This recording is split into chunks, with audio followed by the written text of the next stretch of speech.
찬양 높이 계신 주께 우리 맘을 열어 높여 모든 영광 돌리세. 주 사랑하는 자 다 주께 나와 높이세. 주를 내 영원해.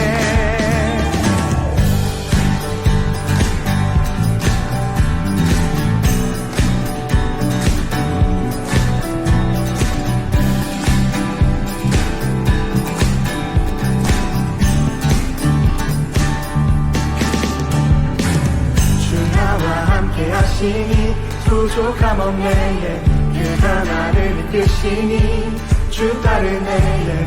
의의 거리로 날 인도하네. 내 영혼 노래해. 어둠길 걸어갈 때에 난 노래하네. 주 나와 함께 하시니 나 두려움 없네. 주의 선함과 인자하시니 평생 날 따르리. 찬양 높이 계신 주께 우리 맘을 열어 높여 모든 영광 돌리세. 주 사랑하는 자 다 주께 나와 높이세. 주 내 영혼에. 찬양 높이 계신 주께 우리 맘을 열어 높여 모든 영광 돌리세. 사랑하는 자 나 주께 나와 높이세. 주를 내 영원해.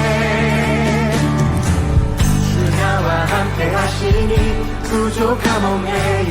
그가 나를 이끄시니 주 따르네. 의의 거리로 날 인도하네. 내 영혼 노래해. 어둠 길 걸어갈 때에 난 노래하네. 주 나와 함께 하시니 나 두려움 없네. 주의 선함과 인자하시니 평생 날 따르리. 찬양 높이 계신 주께 우리 맘을 열어 높여 모든 영광 돌리세. 주 사랑하는 자 다 주께 나와 높이세. 주를 내 영혼에.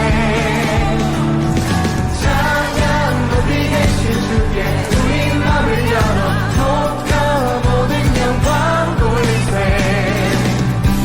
주 사랑하는 자 다 주께 나와 높이세. 주를 내 영혼에. 찬양 높이 계신 주께 영광 우리 주 아버지.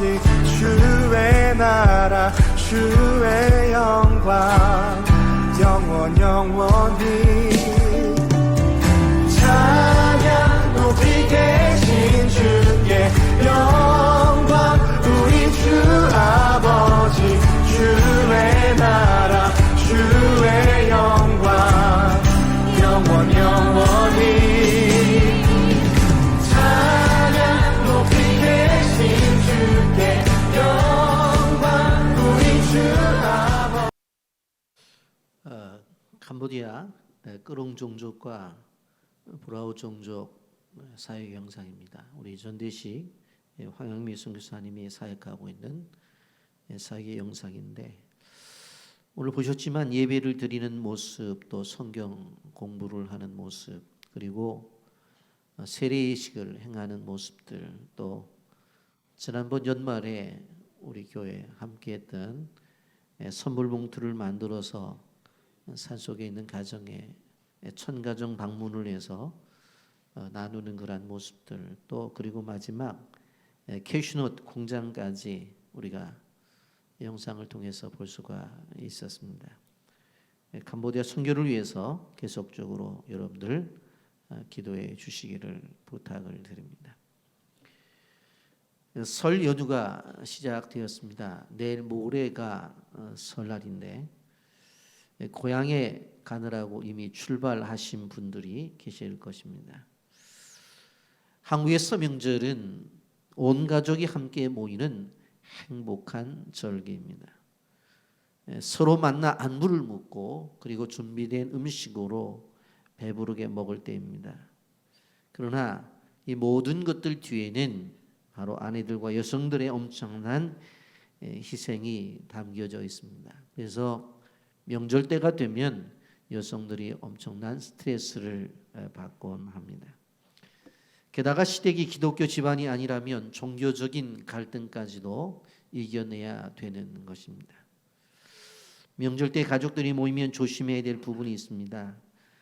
제발 혼기가 꽉 찬 그런 친척들을 보시면 언제 결혼할 거냐, 또 아이를 낳지 않는 그 가정들을 향해서는 애 언제 가질 거냐, 힘들어도 애가 얼마나 기쁨을 주는지 모르느냐, 그런 소리는 하지 않기를 부탁을 드립니다.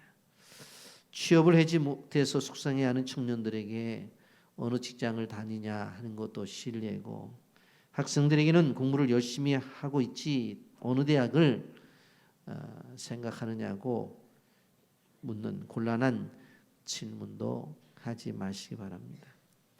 이러한 질문을 하는 사람들을 요즘은 꼰대라고 그렇게 부릅니다. 관심 있는 것 같지만 듣는 사람은 참으로 난처하기가 그지없어요. 그래서 이번 명절에는 좀 더 배려가 있는 명절이 되기를 바랍니다. 음식도 온 가족이 같이 만들고 과감히 설거지도 같이 할 수 있는, 그래서 가능한 한 여자분들이 스트레스를 덜 받을 수 있는 그런 명절이 되어서 배려와 사랑이 넘치는 설 명절 기간이 되시기를 바랍니다. 여러분, 다윗 하면 무슨 생각이 납니까? 가장 인상적인 이야기가 골리앗을 눕힌 사건입니다. 여러분, 이 일로 인해서 다윗이 유명한 사람이 되어지죠. 그래서 이 전쟁에서 돌아오게 되어질 때에 사무엘상 18장 7절 말씀에 보면 여인들이 뛰놀며 노래하여 이르되 사울이 죽인 자는 천천히요 다윗은 만만히로다, 그렇게 환영을 하는 것을 보게 되어집니다. 이 일로 인해서 사울이 다윗을 죽이려고 하자 도망을 가게 되어지는데, 사무엘상 22장 1절과 2절 말씀에 보게 되어지면 아둘람 굴로 도망가게 되는 것을 보게 되었습니다. 다윗이 아둘람 굴로 도망을 가니까 약 400여 명들이 소외된 사람들이 몰려들게 되어지는데, 나중에 후에 한 200여 명이 더 모여서 600명으로 늘어나게 됩니다. 사무엘상 22장 1절과 2절 말씀에 보면 그러므로 다윗이 그곳을 떠나 아둘람 굴로 도망하며 그의 형제와 아버지의 온 집이 듣고 그리로 내려가서 그에게 이르렀고, 환난당한 모든 자와 빚진 모든 자와 마음이 원통한 자가 다 그에게로 모였고 그는 그들의 우두머리가 되었는데 그와 함께한 자가 400명 가량이었더라, 그렇게 말씀합니다. 여러분, 한번 그 아둘람 굴의 위치를 지도상으로 한번 보세요. 보시면 바로 이 블레셋과 이스라엘의 경계선에 있는 것을 볼 수가 있습니다. 소위 우리식으로 말하면 비무장지대. 사울이 추격을 해서 오기도 힘들고, 그렇다고 해서 블레셋 군대가 오기도 힘든 그러한 광야의 위치에 있는 것입니다. 근데 어느 날 갓 선지자가 나타나서 이렇게 말씀합니다. 이스라엘로 돌아가라는 거예요. 지금 아둘람 굴에서 피해서 그래도 광야에서 좀 평안하게 생활을 하는데 돌아가래요. 사무엘상 22장 5절 보면 선지자 갓이 다윗에게 이르되 너는 이 요새 있지 말고 떠나 유다 땅으로 들어가라. 다윗이 떠나 헤레스풀에 이르니라. 다윗이 하나님의 말씀이 임해서 그냥 순종해서 돌아갔어요. 그랬는데 유다 지파인 10사람들이 바로 사울에게 2번이나 다윗이 어디 있다고 고발을 하는 것입니다. 그런데 이러한 과정을 통해서 성경이 이야기하는 것은 무엇인가 하면 다윗이 하나님의 큰 사람으로 세워져 나가고 있다라고 하는 것을 분명히 이야기를 하고 있습니다. 여러분, 시편 34편의 표제를 보게 되어지면 다윗이 아비멜렉 앞에서 미친 채 하다가 쫓겨나서 지은 시를 했어요. 그리고 시편 57편의 표제를 보면 다윗이 사울을 피하여 굴에 있던 때에 그렇게 말씀하고 있어요. 그러니까 시편을 쓰게 되어질 때에 광야에서 도망을 가면서 그때 받은 은혜를 가지고 글을 쓴 시편이 구석구석에 있는 것을 볼 수가 있습니다. 여러분 사무엘상 23장에 보면 다윗이 엔데기 광야에 있게 되었을 때에 10사람들이 이 사울에게 다윗이 하길라 산 숲을 속에 숨어 있다고 정보를 주어요. 그러니까 그 이야기를 듣고 사울이 군사를 이끌고 이제 잡으러 가게 되어지는데 보니까 저 앞에 이 다윗의 무리가 있단 말이에요. 이제 잡히게 되었어요. 그래서 이제 잡힐 때쯤 돼가지고 보니까 전령이 말을 타고 오더니 뭐라고 얘기를 하냐면 사울에게 지금 블레셋의 군대가 침략을 했다는 거예요. 왕 여기서 이럴 때가 아닙니다. 지금 다윗을 잡을 때가 아니에요. 블레셋 군대가 쳐들어왔습니다. 그래가지고는 어떻게 해요? 다윗 잡을 일들을 그만두고 블레셋에 침공을 막기 위해서 떠나게 되어져요. 그래서 그곳 이름을 셀라 하마느곳이라고 했어요. 따라서 하세요. 셀라 하마느곳. 예, 침략자가 침략을 했다가 되돌아가는 곳. 바로 셀라 하마느곳. 저는 우리 성도들이 이런 셀라 하마느곳이 좀 있어야 되겠다 그런 생각을 해요. 침략하고 왔다가 돌아가고 공격을 하러 왔다가도 일이 있어서 돌아가는 셀라 하마느곳. 여러분 그러면서도 두 번이나 사실은 사울을 죽일 수 있는 기회가 오지만 죽이지 않습니다. 사무엘상 24장에 보면 한 번은 다윗이 엔데기 광야에 있게 되어지는데 3,000명의 군사를 데리고 다윗을 죽이려고 오죠. 예? 때마침 아니 사울이 갑자기 배가 뒤틀리는 거예요. 그래서 용변을 보려고 하는 거예요. 근데 보니까 굴이 여러 것이 있는데 자기 마음에 드는 마땅한 굴이 있어서 그 굴로 들어가는데 그 굴에 누가 있었어요? 다윗이 사울이 자기를 잡으러 온다는 이야기를 듣고 숨어있던 굴이에요. 그런데 그 안에는 다윗과 다윗의 일행이 있는데 밖에서 옷을 벗어놓고 용변을 보고 있는 거예요. 그때 다윗의 추종단이 뭐라고 말을 해요? 하나님이 기회를 주셨다고 죽이자고. 그랬더니 다윗이 그러면 안 된다. 그리고 옷자락만 잘라서 나오잖아요. 또 한 번 기회가 왔어요. 사무엘상 26장에 보면 하길라 산에 숨어 있다는 이야기를 듣고 또 군사 3,000명을 데리고 가게 되어져요. 한밤중에 도대체 이들이 나를 잡으러 왔다고 했는데 어떤 모습인가 하고 다윗이 아비새를 데리고 가봤더니 3,000명이 다 잠이 들었어요. 그리고 그 3,000명의 가운데에 바로 사울과 군대 장관인 아브넬이 잠자고 있는 겁니다. 그랬더니 아브넬이 뭐라고 말해요? 하나님이 또 한 번 기회를 주셨다고.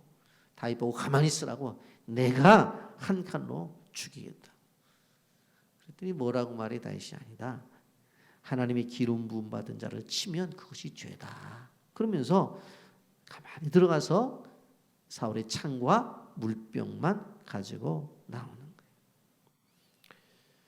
여러분 우리가 생각해 보면 다윗이야말로 하나님의 마음에 합한 자였다. 원수조차도 이렇게 공격하지 않고 보복하지 않는 거룩한 사람이라는 것을 볼 수가 있어요. 그런데 이렇게 잘 진행을 해 오다가 오늘 보게 되어지면 다윗의 모습이 바뀌어진다고 하는 거예요. 이렇게 잘 진행을 해오다가 도망자로 바뀌어진다는 거예요. 이것이 문제라는 거예요. 다윗은 힘이 들었어요. 목숨이 위협을 받는 상황 속에서 도망치고 도망쳐야 되는 상황이 지속되어지다 보니까 너무나 지치고 힘들었다는 거예요. 그래서 오늘 블레셋 땅에 도망을 가는 거예요. 여러분 이것은 다윗의 모습이기도 하지만 연약한 인간의 모습을 보여주는 것을 보게 되어져요. 그래서 이 본문을 보게 되어지면 다윗을 통해서 사람 냄새가 나요. 사람이 완벽하면 그래도 정이 잘 안 가잖아요. 그런데 그 다윗의 빈틈이 보이는 거예요. 오늘 성령 충만한 성도가 내일은 흔들릴 수가 있습니다. 오늘 은혜로 감사하는 성도가 내일은 불명과 불만을 가질 수가 있다고 하는 거예요. 오늘은 승리한 성도가 내일은 낙심과 좌절 속에 있을 수 있다고 하는 거예요. 우리는 그것을 이해해야 돼요. 왜 그래요? 우리가 연약한 인간이기 때문에 그렇습니다. 그렇다고 한다면 다윗이 왜 이렇게 연약해졌는지, 그렇게 든든히 살아가던 다윗이 왜 흔들렸는지, 무엇이 도대체 문제였는지 그걸 알아야 우리의 삶 속에도 우리에게 다가오는 것들을 교훈 삼아 이겨낼 수가 있잖아요. 그걸 오늘 살펴보자는 거예요. 네? 다윗이 사울의 추격을 받아가지고 도망 다닌 지가 무려 7년 정도가 되었, 한두 해도 아니에요. 이렇게 오랜 세월이 흘러 나갔을 때 다윗이 스스로 이렇게 이야기를 해요. 야, 이러다가 머지않아 내가 사울의 손에 죽게 생겼구나. 그렇다고 한다면 나의 최선의 방법은 무엇인가 하면 바로 적국인 저 블레셋 땅에 들어가야 되겠다. 그러면 사울이 못 쫓아올 것이 아니냐. 그러면 나는 그 안에서 해방을 누릴 것이다. 다윗이 왜 갑자기 이런 생각을 했는지 이해가 되지 않습니다. 지금까지 잘 견뎌왔는데. 근데 마음의 변화가 왔어요. 한마디로 말하면 하나님을 향한 믿음이 약화되었다는 이야기입니다. 그리고는 다윗이 벌쩍 일어나서 600명을 데리고 바로 가드왕 마옥의 아들 아기스로 망명을 하게 되었어요. 여러분, 자, 그러면 조금 더 세밀하게 우리가 생각을 해보자. 왜 유대를 떠났을까? 하나님의 보호해 주심에 첫 번째로 의심을 갖게 된 거예요. 여러분, 사실은 7년 동안 하나님께서 사울이 다윗을 죽이려고 해도 지켜주셨습니다만, 그런데 끊임없이 사울이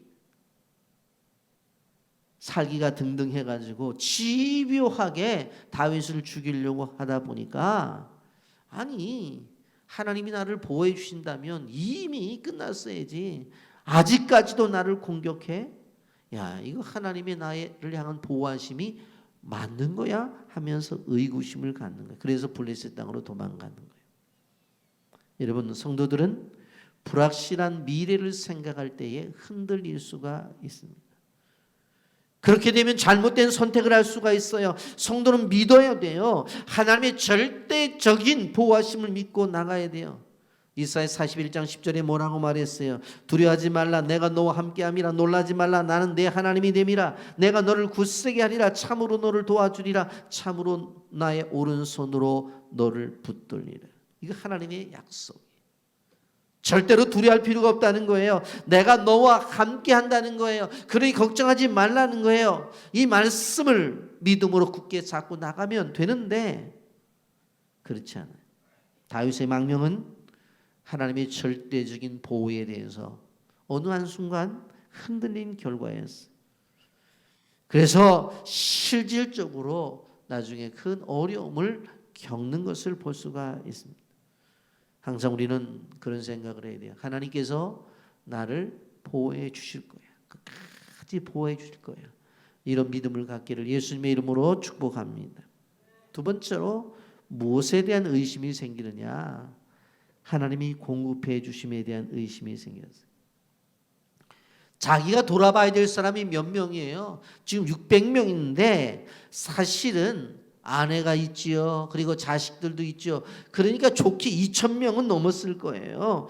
여러분, 그런데 2,000명의 이 부식을 책임지려고 한다면 쉬운 게 아니란 말이에요. 그런데 가면 갈수록 사람들이 다윗에게는 등을 돌린단 말이에요. 그리고 사울 쪽으로 기울어지는 것 같아요. 그랬더니 이 많은 사람들을 먹고 살게 하는 일들에 대해서 의구심이 생기는 거예요. 여러분 광야 생활 속에서 계속해서 피해 다니니까 한 군데 정착을 해서 농사를 지을 수도 없잖아요. 왜? 오늘은 숲으로 내일은 동굴로 이렇게 돌아다니는데 어디 한 곳에 정착해서 뭐 농사를 지을 수도 없잖아요. 그러니까 이 부분에 대해서 걱정스러운 거예요. 이스라엘 백성들이 자신들이 먹고 사는 일들에 대해서 생각할 때 꼭 생각하는 이야기가 있어요. 광야 생활이에요. 우리 조상들은 광야에서도 뭐예요? 먹고 마셨다는 거예요. 근데 숫자가 한두 명이 아니잖아요. 한 200만 명 이상 되는 사람들이 먹고 마셨잖아요. 그렇다면 그 하나님이 돌아가셨냐는 거예요. 농사도 안 지었어요. 그런데 200만 명 이상이 먹었다고요. 그런데 과거에 그렇게 행하신 하나님이 지금도 살아계신다고요. 여러분 이 원리는 오늘도 동일해요.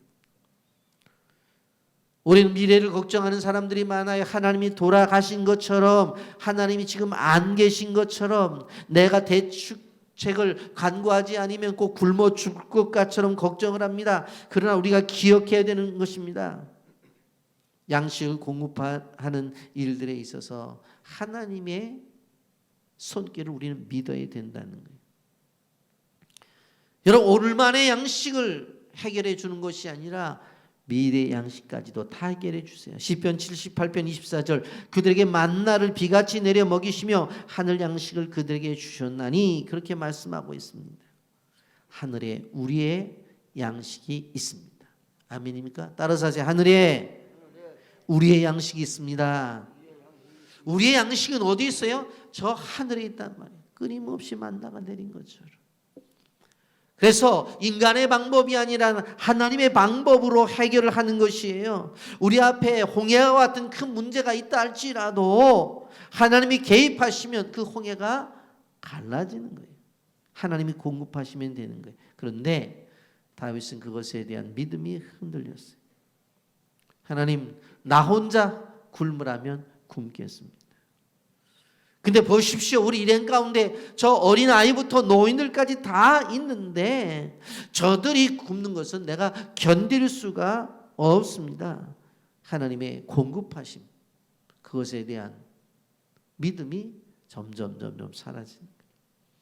여러분 우리가 잘 알고 있는 조지 물러라고 하는 분 수많은 고아들을 기도 하나 가지고 먹고 마시게 했잖아요.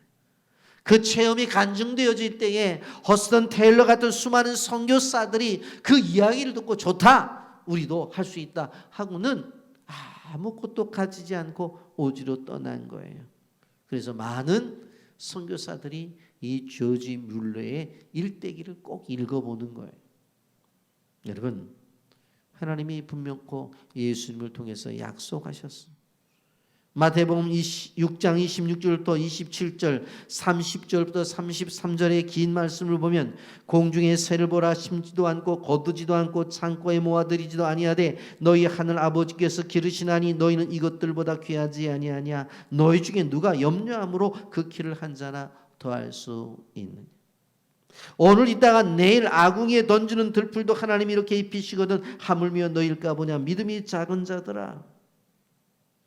그러므로 염려하여 이르기를 무엇을 먹을까 무엇을 마실까 무엇을 입을까 하지 말라. 이는 다 이방인들이 구하는 것이라. 너희 하늘 아버지께서 이 모든 것이 너희에게 있어야 할 줄을 아시느니라. 그런즉 너희는 먼저 그의 나라와 그의 의를 구하라. 그리하면 이 모든 것을 더하시리.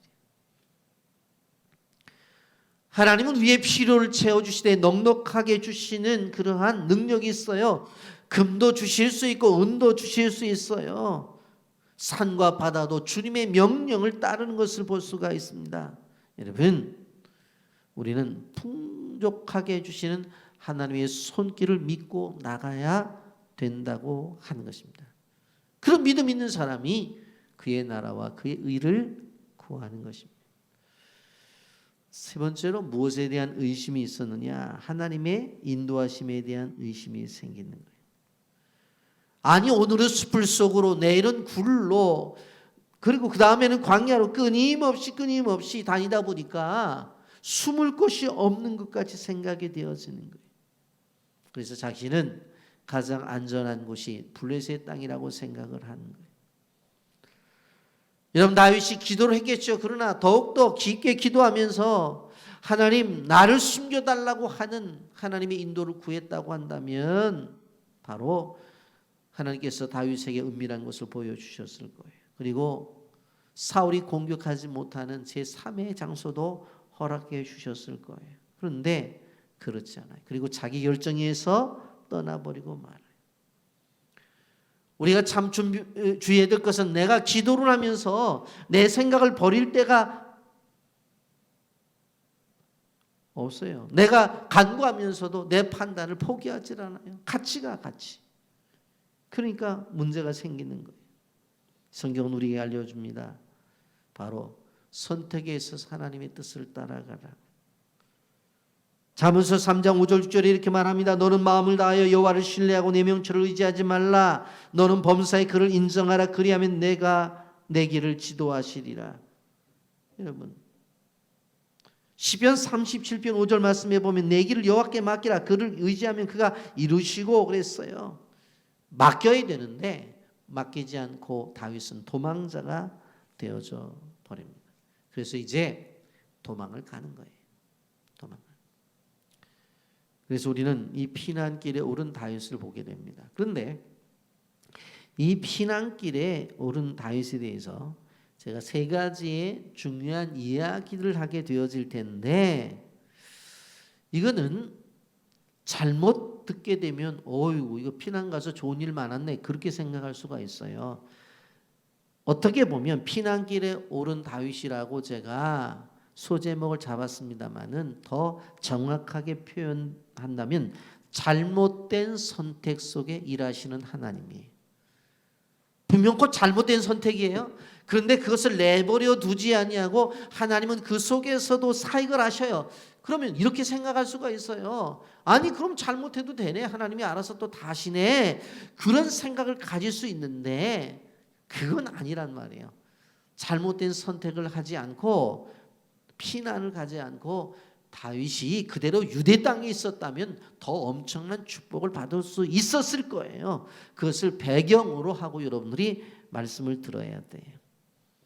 여러분 이렇게 피난길에 오르니까 사울이 추격을 그쳐요. 이런 곡을 떠났어요. 이방 왕에게 자신의 목숨을 구걸하죠. 그런데 이상하게 아기스가 그 다윗의 일행을 맞이해요.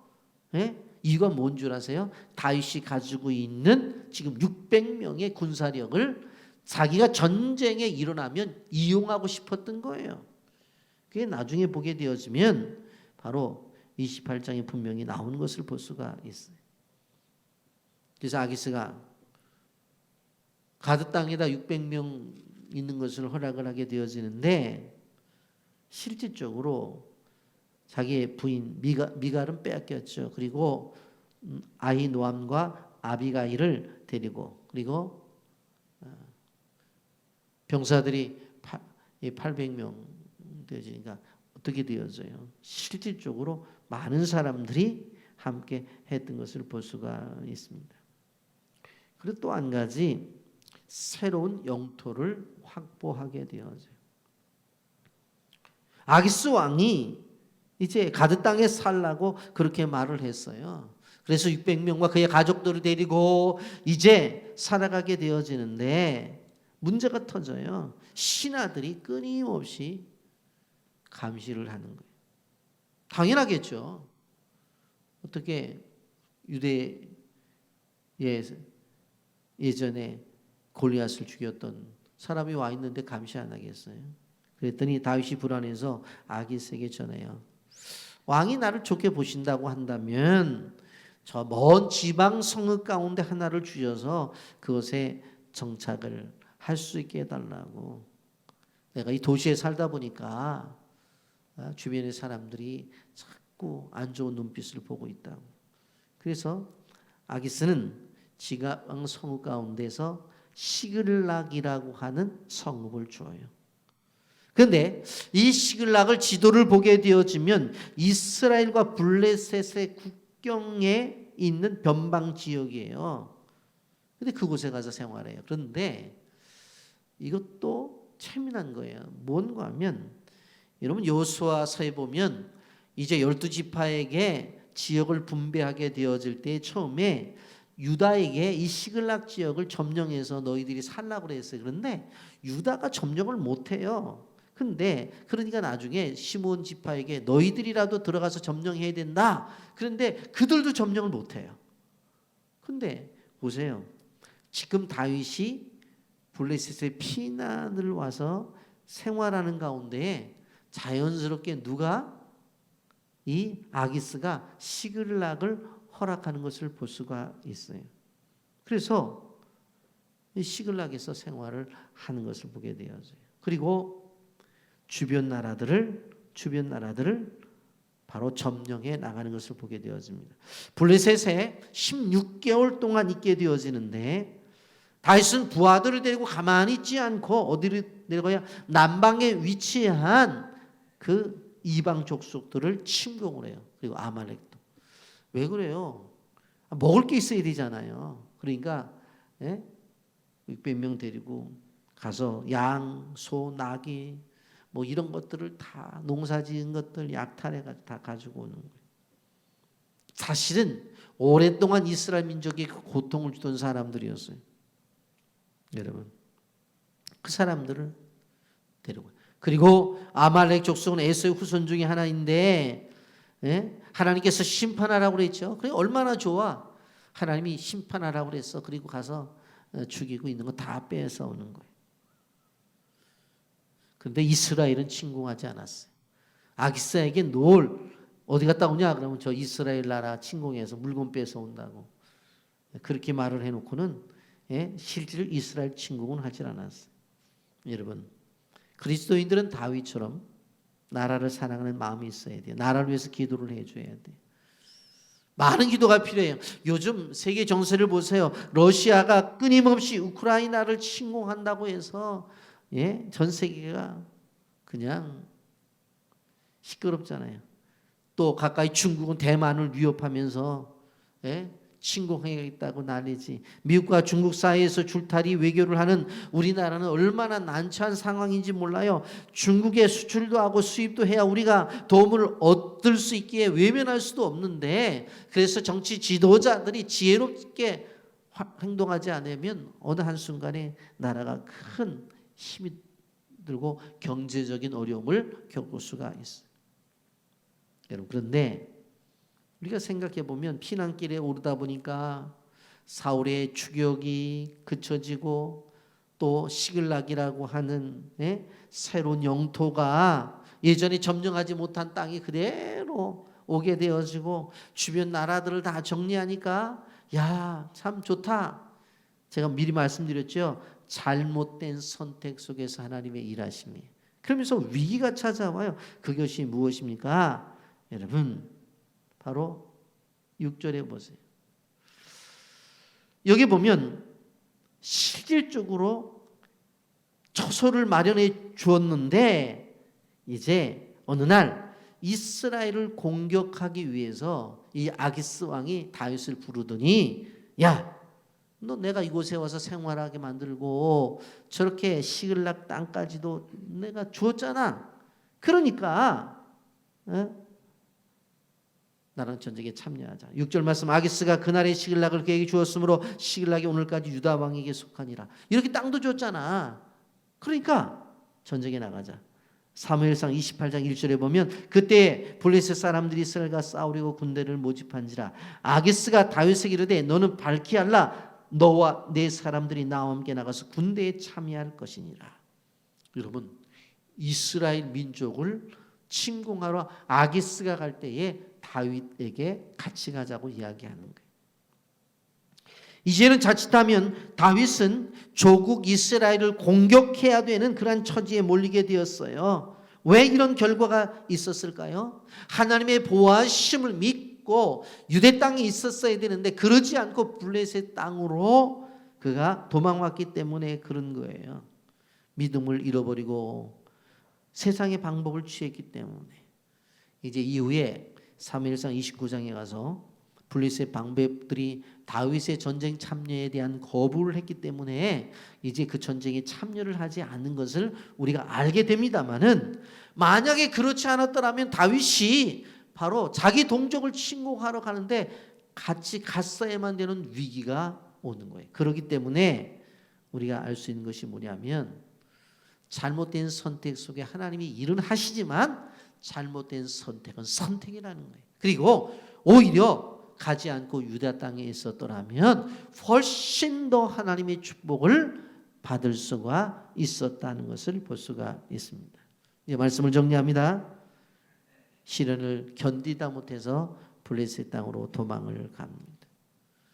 왜 그랬다고 그랬어요? 하나님이 보호해 주시고 하나님이 공급해 주시고 하나님의 인도해 주셨음에도 불구하고 그것에 대한 확신이 약해졌기 때문에라고 분명히 말씀하고 있어요. 우리는 기억해야 돼요. 하나님을 믿는 믿음에 있어 철저한 믿음이 있어야 된다. 하나님이 나를 보호해 주신다. 하나님이 나의 인생 속에서 필요한 모든 것들을 공급해 주신다. 그리고 앞길이 캄캄한 것이라 할지라도 하나님은 한 걸음 한 걸음 나의 인생을 인도해 주신다. 아멘입니까? 이런 믿음을 갖고 나가야 된다고 하는 것입니다. 여러분 꼭 기억하십시오. 오늘 이 말씀 가지고 기도하기를 원합니다.